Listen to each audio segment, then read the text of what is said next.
Hello everyone and welcome to In the Studio. I'm Lin Weaver and the program is brought to you by Davis Media Access and it's broadcast on Davis Community Television, that's Comcast Channel 15 and AT&T UVerse Menu 99.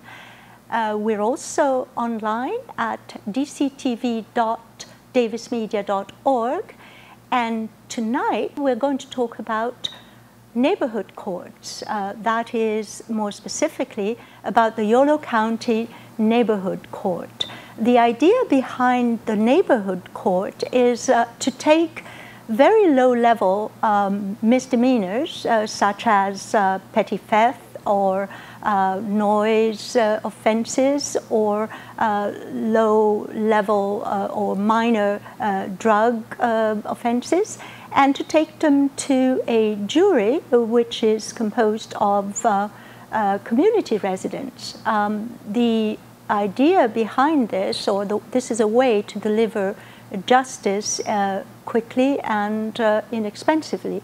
But there is a more important reason, and that is to establish a conversation or a dialogue between the offender and the community, especially the community that she or he has harmed.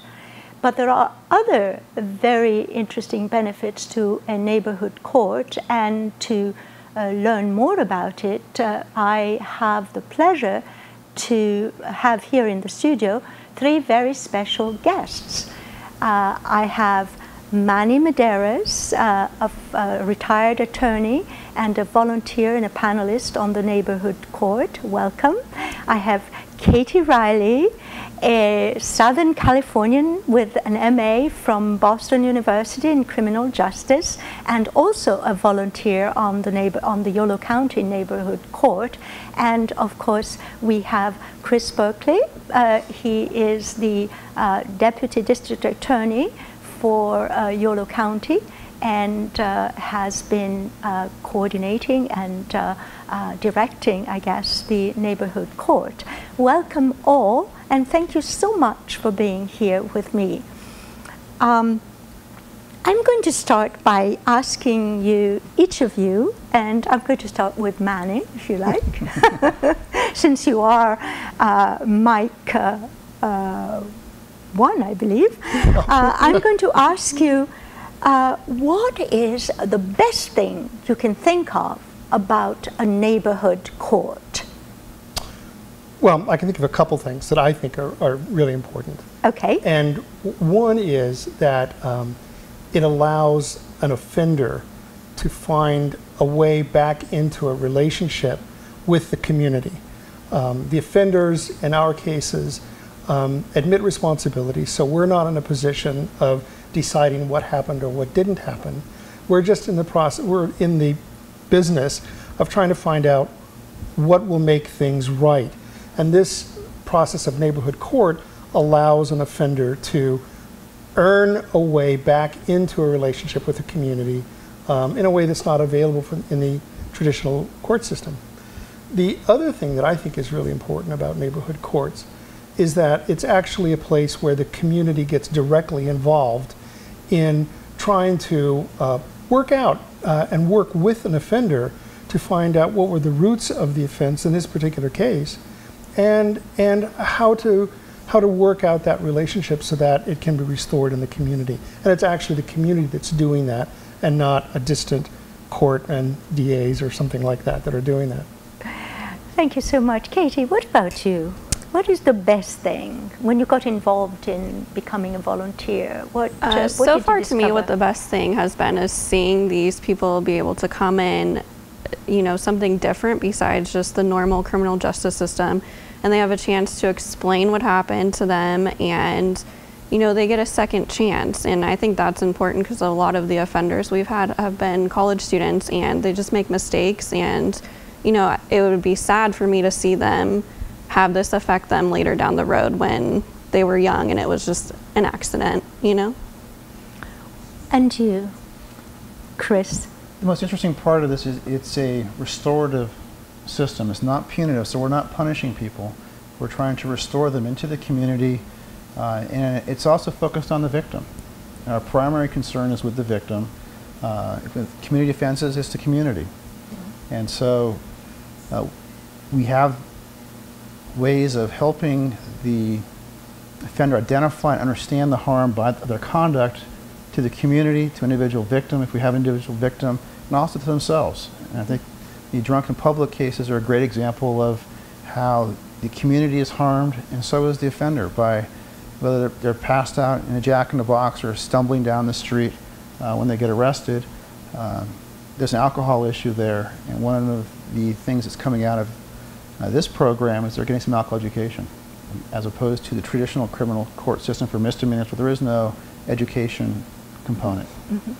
And perhaps I should ask, or should ask you, is this system of neighborhood court, and I'll ask Chris that, voluntary? In other words, someone commits a crime, gets stopped by the officer, and what happens then? They get arrested. Either get a citation or they get taken to jail, depending on what the offense is. They're given a yellow card that informs them about the program, and it's a voluntary program. When we have individual victims, the first person we contact is the victim, so it's voluntary for them if they want their case in neighborhood court, whether that's at nugget stores or an individual has their bike tires taken. And then I contact them and explain that the program is voluntary. Everything they say is confidential.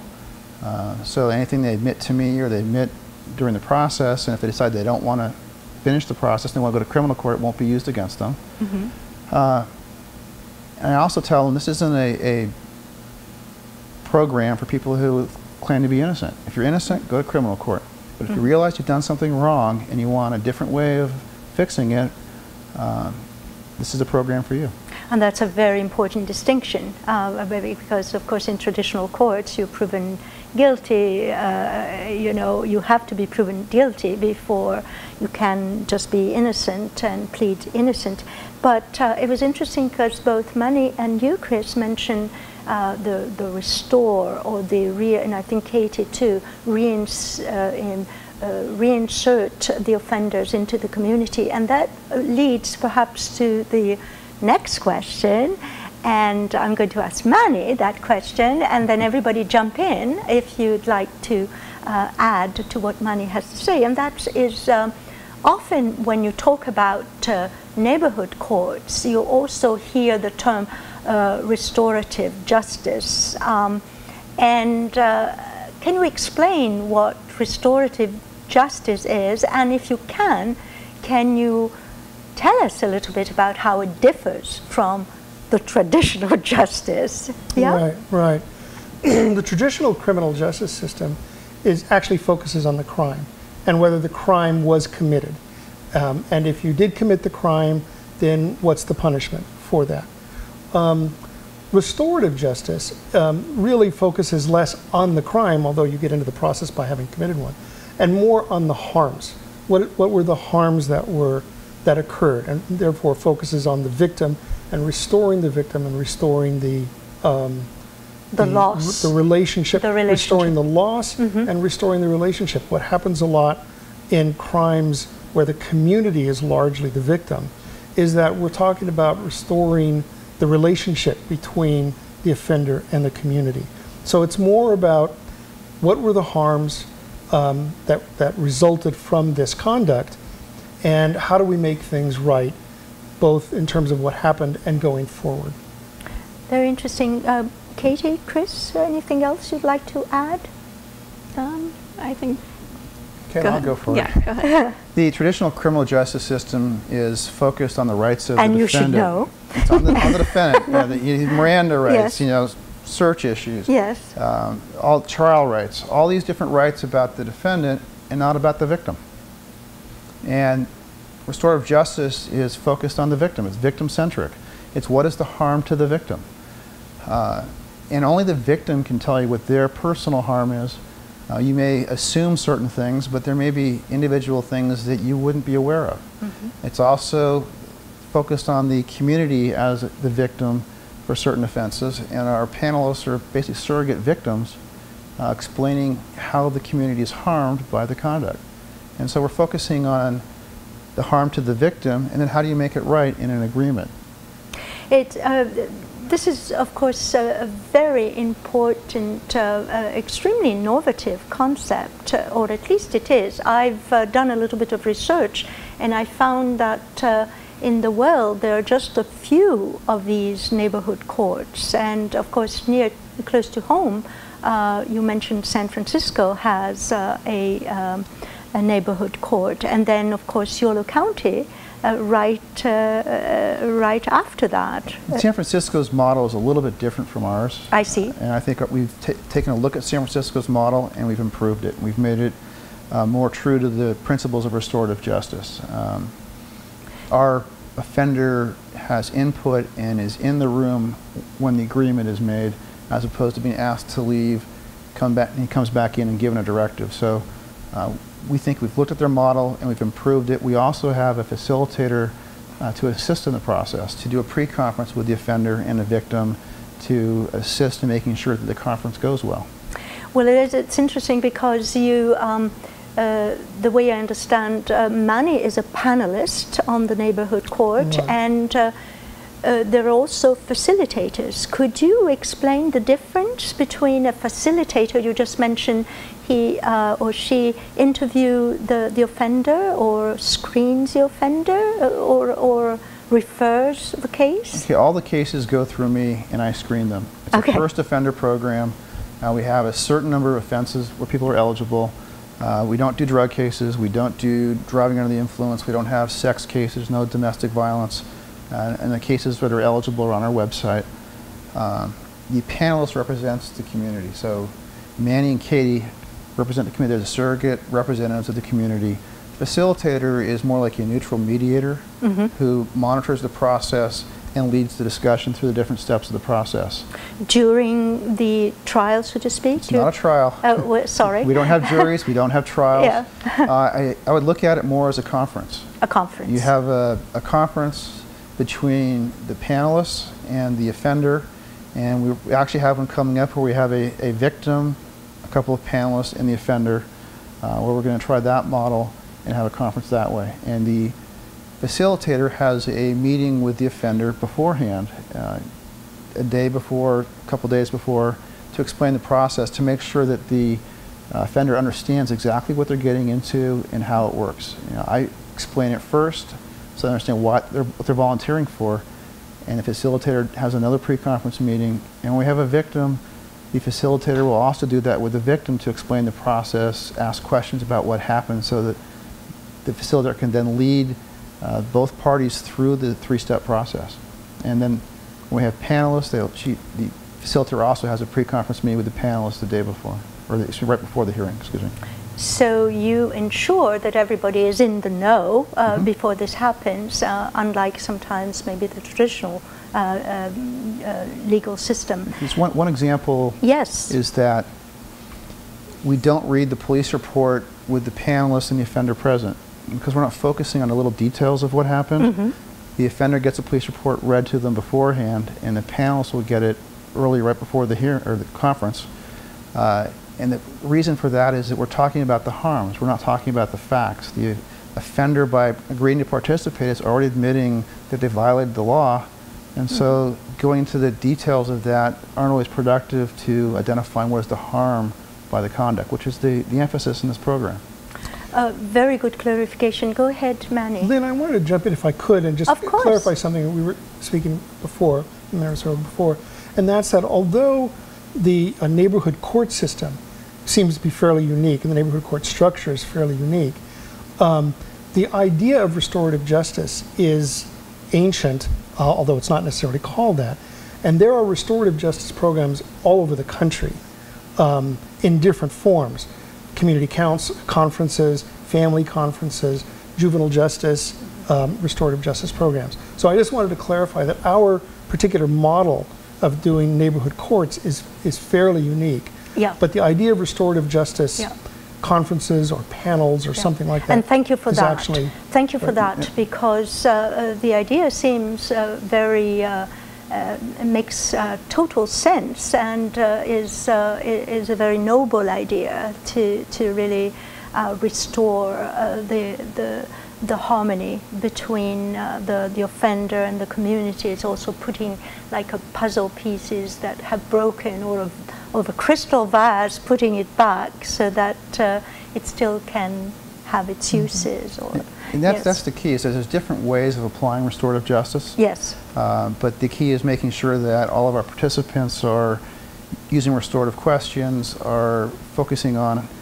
what is the harm in making things right and being non-punitive. Yes. And one of the things we've done to address that is we've given all of them the little book of Restorative Justice by Howard Zehr as homework for the program, so that they can read it and understand the basic principles, and then apply those principles when we do our conferences. Yes, it's an extremely interesting book, and very short, so it doesn't take too long. I also wanted to mention that Chris brought in the Neighborhood Court 90-day report, because this is a new program, and this is after 90 days of its inception, and this is what we have, and eventually it will find its way on your website, probably. It's on our website. Yes, and the website is yoloda.org. Yes. Yes, yoloda.org. So this is very interesting. And another thing to mention is there's also on the website, I believe, a list of the offenders. Not the offenses. The offenses, Yeah. sorry, the offenses, good. It is confidential. We don't make public who participates in it. The offenses, sorry. We also, well, you see, I'm learning so much from this interview. we also have a lot of information on the program, and we do have applications for people that are interested in becoming panelists and participating in the program. We will be starting to do some more recruiting. And Of volunteers. For volunteers. Yes. And we'll have training in October, and we're looking to recruit a lot of UC Davis students. Good. A lot of our offenders are young people, and it's really helpful to have a student on the panel because they have a different perspective, and it just doesn't look right if you have a 21-year-old or even a 19-year-old student and you have 3 Mannys. Sorry, having a Manny and a Katie, that has a lot more balance and a lot of different perspectives. Yes, so. and we'll go no further on that. Let's go on to something else that I'd like to ask you. And again, we'll start with Katie, perhaps. Personal recollections. Can you think of a case or a conference or a neighborhood court issue that you'd rather forget?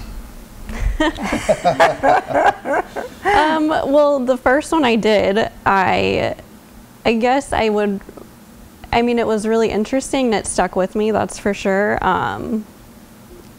I don't know if there's any that I'd rather forget. They've all been, pretty interesting, but the case that I can remember is a young offender. She was, she came from out of town and people left her here by herself, and she ended up in someone's car, kicked someone, and then was non-cooperative with the police. And she had no recollection of that at all until she read the police report, which is, in my opinion, really scary. Mm-hmm. And so, talking with her and being able to explain to her the harms that she did to the community and individuals in that situation, I think it really, she saw some things that she might not have saw had she not met with us.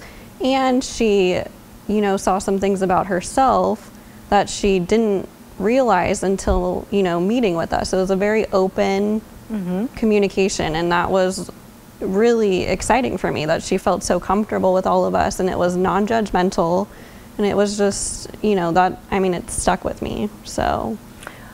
And of course, do they, go ahead, Chris. This is a great example of a case, how do you make things right? What goes into the agreement? Yes, I was going to ask you that. You read my mind, maybe because you're sitting next to me. I guess I'm good that way. In that one, she attended an alcohol education, some counseling at the university that she attended, so she got some education. She wrote a 2-page letter of reflection about what happened and how it had changed her, and for the better. And she wrote 2 letters of apology, one to the individual whose car she got into, and one to the police officer who had to deal with her. And in that letter, she identified that one of the ways she harmed the community is that police officer, instead of patrolling the neighborhoods and investigating other offenses, had to take care of her, put her in the back of the car, take her up to Woodland, book her into jail, where he could have been doing other things to help the community. In other words, cooperation is perhaps the lesson learned here for some cases. Well, she wasn't cooperative with the officer at that time. She had some issues, but she learned. She learned. She learned. And that's what we're trying to do, is for the offenders to learn they've done something wrong, they don't have a conviction on their record that will blemish them in the future looking for jobs, and learning from that so that they don't put themselves in those positions, they don't reoffend, and in the long run they become productive members of society. And that's one of the goals. That's absolutely true. And what about you, Manny? A case that you could never forget? Well, I was trying to think, as Katie was saying, that we've only been in operation for 90 days, and so I can't say that I've had one that's been horrific that I would prefer to forget. But like Katie, I've got one that really stands out for me, and it was in terms of the kind of impact we can make on the students and the offenders. And one of the things I should preface by saying is that the panel has the authority to close the case. Interesting. If we feel that nothing more would be accomplished, nothing more needs to be done, that the offender understands what happened sufficiently and it's not likely to happen again, we can just close the case. And so this was a noise violation, and the young woman clearly understood what happened, was very apologetic, and we had said, you know, we don't think that there's anything more that needs to be done, and so we're willing to close the case out. And she refused. Oh. She said, and she said what was important was, she said she was so grateful that we were devoting our time so that she didn't have to go to the judicial system to go through it, that she really wanted to give something back to the community and really insisted on doing community service as part of her agreement. And we explained to her again, you know, we're willing to close the case out completely. And she said, no, I really want to do community service. Oh, this is a wonderful example of how people can change, and can become so conscious of what they're doing. Well, it's, I guess I haven't asked you, Chris. You see them all, so it's very difficult to... The one that Katie described is one of the more memorable ones for me, just by the fact pattern. I don't really want to get into that, but it's not one case. We see a lot of alcohol-involved offenses, whether it's minors in possession of alcohol, open containers of alcohol, individuals that are too drunk to take care of themselves.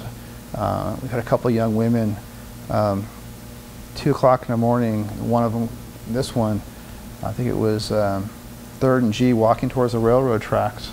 And I talked to the officer, and well, what did you see when you got there? Because the vultures were circling. She was so out of it, she could have been in a much worse position had she not been arrested. Had another young lady like that in a different case. I didn't know what a Davis Wiki was, which they sell drinks downtown that have 7 shots of something in them, and they get consumed. And I think one of the things that we're seeing, I'm not sure if you agree with me, but a lot of excessive consumption of alcohol, and a lot of people that don't seem to understand, you know, how drinking too much alcohol can impact you, and a lack of awareness there. And one of the positive aspects of this program is that for the individuals that have drunk too much, I think every single one of them has had some sort of alcohol awareness in their agreement, whether it's go to counseling or to check in with counseling. And in the criminal justice system in court, for the drunken publics, there is no counseling. There is no addressing that issue. It's punitive. So by being restorative, we're helping them become good members of our community. And we have a lot of transient individuals, and I'm talking about students who Yes. come to town, Yes. and they don't see themselves as part of this community. And I think for a lot of them, after they've gone through this process and have had this dialogue with people who have lived here for years, because you need to be a resident for 3 years to be a panelist, that they have a better understanding of how they're part of this community. Yes. Quick question, are these drunk people minors, or are they also emancipated? This is only for adults. For so we're adults? talking about adult crime. Okay, So, over 21. No, 18. Sorry, That's right. 18. So you have Wrong country. so, and which makes our program unusual, because restorative justice, you'll more frequently find it in the juvenile court system in California than you will in the adult court system. And we've had we don't just have young people. We had someone that's the age, Manny and myself, in the 50s, or we had a theft case. So we do have some older people that come in as first-time offenders that go through the program.